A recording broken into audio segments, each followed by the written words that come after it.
ইরানের সাথে মাত্র ১২ দিনের যুদ্ধে ইসরায়েলি গৃহহীন ১৫,০০০-এর বেশি নাগরিক। ইরানের ক্ষেপণাস্ত্র হামলায় দেশটির আধুনিক নগরীর বাড়িগুলো দেখলে মনে হবে কোনো হরর মুভির সেট। গোলার আঘাতে বাসাবাড়িগুলো এখন বসবাসের অনুপযোগী।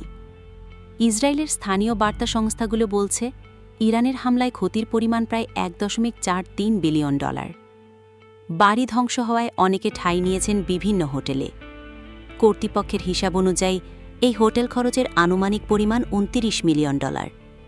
ক্ষতিপূরণ চেয়ে ইসরায়েলের সরকারি ক্ষতিপূরণ তহবিলের কাছে জমা পড়েছে ৪১,০০০-এর বেশি আবেদন, যার মধ্যে ৩৩,০০০ ইসরায়েলি চেয়েছেন বাড়ির ক্ষতিপূরণ, ৮,০০০ ছিল গাড়ি যন্ত্রাংশ ক্ষতির আবেদন।